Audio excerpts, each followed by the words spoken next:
அனைவருக்கும் வணக்கம்.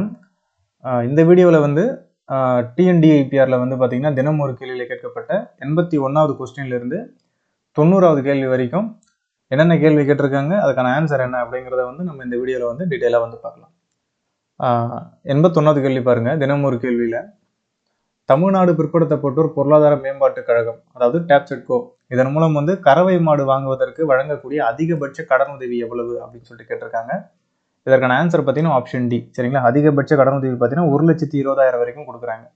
அதாவது 2 கறவை மாடு வாங்கலாம். ஒரு கறவை மாட்டுக்கு பார்த்தீங்கன்னா 60,000 அப்படின்னு சொல்லிட்டு 2 கறவை மாடு வாங்குறதுக்கு பார்த்தீங்கன்னா 1,20,000 வரைக்கும் பார்த்தீங்கன்னா அதிகபட்சமாக வந்து கடனுதவி அப்படிங்கிறது வந்து கொடுக்குறாங்க இந்த டேப்செட்கோ மூலமாக. சரிங்களா, இந்த கடனை வந்து வாங்குறதுக்கு வந்து யார் வந்து எலிஜிபிள் அப்படின்னு சொல்லிட்டு பார்த்தீங்கன்னா பிற்படுத்தப்பட்டோர், மிகவும் பிற்படுத்தப்பட்டோர், சிறுமரபினர், அதாவது பிசி எம்பிசி இந்த பிரிவில் இருக்கக்கூடியவர்கள் பார்த்தீங்கன்னா ஆண்டு வருமானம் பார்த்தீங்கன்னா 3 லட்சத்திற்கு குறைவாக இருக்கணும். அப்படி இருக்கக்கூடிய அந்த நபர்கள் பார்த்தீங்கன்னா இந்த டேப்செட்கோ மூலமாக என்ன பண்ணலாம், கறவை மாடு வாங்குறதுக்கு கடனுதவி கேட்டு விண்ணப்பிச்சு பயனடையலாம். அதாவது வயது வரம்பு கொடுத்துருக்காங்க, 18லிருந்து 60 வயசுக்குள்ள இருக்கணும்.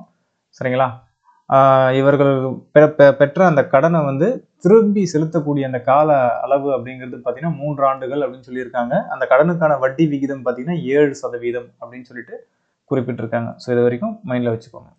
ஸோ இப்போ டேப்செட்கோ மூலமாக வந்து பார்த்தீங்கன்னா அந்த கறவை மாடு கடனுதவி அப்படிங்கிறது அதிகபட்சம் எவ்வளோ கொடுக்குறாங்க, 1,20,000. 2 கறவை மாடு வந்து வாங்கிக்கலாம். ஒரு கறவை மாட்டுக்கு 60,000 அப்படின்னு சொல்லிட்டு 2 கறவை மாட்டுக்கு 1,20,000 அப்படிங்கிறது வந்து கொடுக்குறாங்க. இந்த கடனுதவி பெறணும் அப்படின்னா பிசி எம்பிசி இந்த பிரிவில் இருக்கக்கூடியவர்கள் மட்டும்தான் வந்து இந்த டேப்செட்கோ மூலம் வந்து இந்த கறவை மாட்டுக்கு வந்து கடனுதவி வந்து பெற முடியும். ஆண்டு வருமானம் அப்படிங்கிறது பார்த்தீங்கன்னா 3 லட்சத்துக்கு குறைவாக இருக்கணும். 18லிருந்து 60 வயசு அப்படிங்கிறது பார்த்தீங்கன்னா அந்த பயனாளியுடைய வயது வந்து தகுதியாக வந்து கொடுத்துருக்காங்க. சரிங்களா, சார் ரைட், ஓகே. அடுத்த கொஸ்டின் பார்க்கலாம். கொஸ்டின் நம்பர் 82 பாருங்க. தினம் ஒரு கேள்வியில் கேட்ட 82வது கொஸ்டின் பாருங்க. இந்தியாவில் முதல் முறையாக மகளிர் சுய உதவிக்குழு உறுப்பினர்களுக்கு அடையாள அட்டைகளை வழங்கிய மாநிலம் எது அப்படின்னு சொல்லிட்டு பார்த்தீங்கன்னா ஆப்ஷன் டி, தமிழ்நாடு தான் பார்த்தீங்கன்னா இதற்கான ஆன்சரு.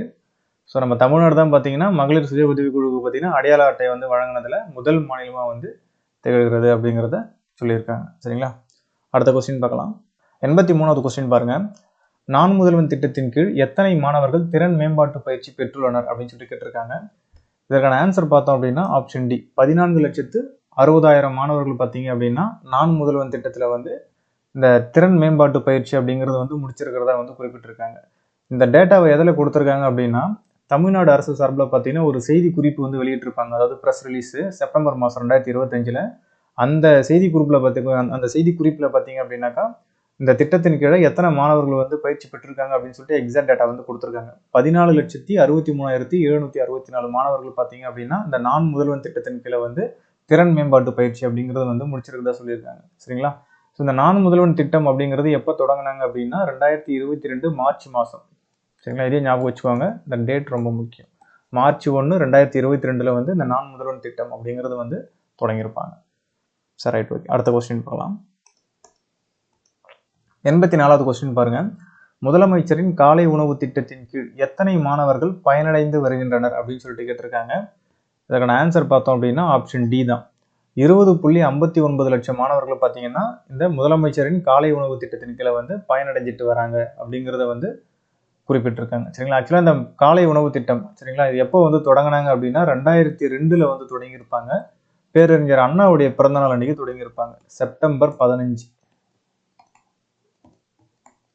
சரிங்களா, முதல் கட்டமாக வந்து பார்த்தீங்கன்னா இந்த செப்டம்பர் 15, 2022 தான் பார்த்தீங்கன்னா முதலமைச்சரின் காலை உணவு திட்டம் அப்படிங்கிறத தொடங்கியிருப்பாங்க, மதுரையில் தொடங்கியிருப்பாங்க. சரிங்களா, அதாவது இந்த தொடக்க பள்ளிகள், அதாவது 1லிருந்து 5ஆம் வகுப்பு மாணவர்களுக்கு பார்த்தீங்கன்னா காலை உணவு கொடுக்கணும் அப்படிங்கிறதான் பார்த்தீங்கன்னா இந்த திட்டத்தினுடைய மிக முக்கியமான நோக்கமாக இருக்கும். இந்த திட்டத்தில் அதுக்கப்புறம் பல்வேறு காலகட்டங்களில் பார்த்தீங்கன்னா விரிவுபடுத்தியிருப்பாங்க. அரசு உதவி பெறும் பள்ளிக்கு விரிவுபடுத்தியிருப்பாங்க. அதுக்கப்புறம் பார்த்தீங்கன்னா மாநிலம் முழுக்க பார்த்தீங்கன்னா இந்த ஊரக பகுதிகளில் வந்து விரிவுபடுத்தியிருப்பாங்க. அப்புறம் நகர்ப்புறங்களுக்கு விரிவுபடுத்தியிருப்பாங்க. இப்போ அட் ப்ரெசென்ட்டில் பார்த்தீங்கன்னா மொத்தம் எவ்வளோ மாணவர்கள் வந்து பயனடைகிறாங்க அப்படின்னு சொல்லிட்டு பார்த்தோம் அப்படின்னா தமிழ்நாடு முழுக்க 37,416 பள்ளிகளில் 20,59,000 மாணவர்கள் பார்த்தீங்க அப்படின்னா இந்த திட்டத்தின் கீழே வந்து பயனடைகிறாங்க அப்படிங்கிறத வந்து தெரிஞ்சுக்கலாம். அடுத்த கொஸ்டின் பார்க்கலாம். 85வது கொஸ்டின் பாருங்க. புதுமை பெண் திட்டத்தின் கீழ் எத்தனை மாணவிகள் பயன்பெற்று வருகின்றனர் அப்படின்னு சொல்லிட்டு கேட்டிருக்காங்க. இதற்கான ஆன்சர் என்ன அப்படின்னா 5,29,000 மாணவிகள் பார்த்தீங்கன்னா புதுமை பெண் திட்டத்தின் கீழே வந்து பயனடைஞ்சிட்டு இருக்காங்க. ஸோ இந்த டேட்டாவும் வந்து அதே செப்டம்பர் மாதம் தமிழ்நாடு அரசு சார்பில் வெளியிட்ட அந்த செய்தி குறிப்பில் தான் வந்து குறிப்பிட்டிருக்காங்க. அது இங்கே கொடுத்துருக்காங்க பாருங்க. தற்போது 5,29,000 மாணவிகள் பார்த்தீங்கன்னா புதுமை பெண் திட்டத்தில் வந்து பயனடைஞ்சிட்டு வந்துட்டு இருக்காங்க அப்படிங்கிறத வந்து குறிப்பிட்டிருக்காங்க. ஸோ இந்த திட்டம் வந்து தொடங்கப்பட்டது எப்போ அப்படின்னா செப்டம்பர் 5, 2022. புதுமை பெண் திட்டம் தொடங்கப்பட்டது எப்போ அப்படின்னா செப்டம்பர் 5, 2022. இந்த டேட்டா வந்து ஞாபகம் வச்சுக்கணும். சரிங்களா? அடுத்த கொஸ்டின் பார்க்கலாம். 86வது கொஸ்டின் பாருங்க. முதலமைச்சரின் காலை உணவு திட்டம் எத்தனை பள்ளிகளில் செயல்படுத்தப்பட்டு வருகிறது? ஸோ இப்போதான் பார்த்தோம் 37,416 பள்ளிகளில் பார்த்தீங்கன்னா 20,59,000 மாணவிகள் வந்து பயனடைஞ்சிட்டு வந்துட்டு இருக்காங்க அப்படின்னு சொல்லிட்டு. ஸோ ஆப்ஷன் டி தான் வந்து இதுக்கான ஆன்சர். அடுத்த கொஸ்டின் பார்க்கலாம். 88 கொஸ்டின் நம்பர். ஆக்சுவலாக வந்து கொஸ்டின் நம்பர் 87 வந்து எனக்கு கிடைக்கல. அதாவது டிஎன்டிஐபிஆரில் பார்த்தீங்கன்னா தினசரி கேள்வியில் கேட்கப்பட்ட 87வது கொஸ்டின் வந்து எனக்கு நான் தேடி பார்த்தேன், கிடைக்கல. உங்களுக்கு யாருக்குன்னா தெரிஞ்சதுன்னா கொஞ்சம் கமெண்ட் செக்ஷனில் வந்து சொல்லுங்கள், நானும் தெரிஞ்சுக்கிறேன். சரிங்களா? Right, okay. இப்போ 88வது கொஸ்டின் பார்ப்போம். புலம்பெயர்ந்த தமிழ் இளைஞர்களை தமிழ் பாரம்பரியத்துடன் இணைப்பதற்காக தமிழ்நாடு அரசால் மேற்கொள்ளப்பட்ட சுற்றுலா திட்டத்தின் பெயர் என்ன அப்படின்னு சொல்லிட்டு கேட்குறாங்க. ஸோ அதுக்கான ஆன்சர் பார்த்தோம் அப்படின்னா ஆப்ஷன் டி, வேர்களை தேடி திட்டம். சரிங்களா? ஆக்சுவலி இந்த திட்டத்தை பொறுத்த வரைக்கும் பார்த்தீங்க அப்படின்னா தமிழ்நாட்டை பூர்வீகமாக கொண்டு வெளிநாட்டில் வசிப்பாங்க அவர்களுடைய அந்த வாரிசுகளை பார்த்தீங்கன்னா வாரிசுகளுக்கு தமிழ் மொழி சார்ந்தும் தமிழர்களுடைய வரலாறு பற்றியும் தமிழ்நாடுடைய பண்பாட்டு பற்றியும் தமிழ்நாட்டுடைய கட்டடக்கலைகள் நம்ம தமிழ்நாட்டுடைய சிறப்புகளை பற்றி தெரிஞ்சுக்கணும், அவர்கள் வந்து தெரிஞ்சுக்கணும் அப்படின்னு சொல்லிட்டு அவர்களை வந்து தமிழ்நாட்டுக்கு வந்து சுற்றுலா இந்த திட்டத்தின் கீழே சுற்றுலாவுக்கு வந்து கொண்டு வந்திருப்பாங்க. ஒரு 15 நாட்களுக்கு பார்த்தீங்க அப்படின்னாக்கா கொண்டு வந்திருப்பாங்க. ஒரு 20 இடங்கள்ல, அதாவது ஒரு தொன்மை வாய்ந்த, அதாவது அந்த சிறப்பு வாய்ந்த ஒரு 20 தமிழ்நாட்டில் இருக்கக்கூடிய ஒரு 20 இடங்களுக்கு பார்த்தீங்கன்னாக்கா அதாவது பண்பாட்டு பயணமா வந்து கூட்டிட்டு போயிருப்பாங்க. சரிங்களா? எப்போ அப்படின்னா டிசம்பர் 29, 2024 இருந்து ஜனவரி 12, 2025 வரைக்கும். சரிங்களா? டிசம்பர் 29 இருந்து ஜனவரி 12 வரைக்கும். சரிங்களா? ஸோ இது வந்து நடந்திருக்கும், இதையும் ஞாபகம் வச்சுக்கோங்க. அடுத்த கொஸ்டின் பார்க்கலாம். கொஸ்டின் நம்பர் 89 பாருங்க. யானைகள் பாதுகாப்பு திட்டத்தின் கீழ் தமிழ்நாட்டில் அமைக்கப்பட்டுள்ள யானைகள் காப்பகங்களின் எண்ணிக்கை எத்தனை அப்படின்னு சொல்லிட்டு கேட்டிருக்காங்க. இதற்கான ஆன்சர் பார்த்தீங்கன்னா ஆப்ஷன் டி தான், 5. சரிங்களா? அதாவது யானை வாழ்விடங்களை வந்து பாதுகாக்கும் நோக்கில் தமிழ்நாட்டில் பார்த்தீங்கன்னா 5 யானை காப்பகங்கள் வந்து அமைச்சிருக்காங்க அப்படிங்கிறது குறிப்பிட்டிருக்காங்க. எந்தெந்த இடம் அப்படின்னு சொல்லிட்டு பார்த்தீங்கன்னா ஒன்று வந்து நீலகிரியில், அதாவது கிழக்கு தொடர்ச்சி மலையில் பார்த்தீங்கன்னா நீலகிரி யானைகள் காப்பகம் அப்படின்னு சொல்லிட்டு இருக்கு.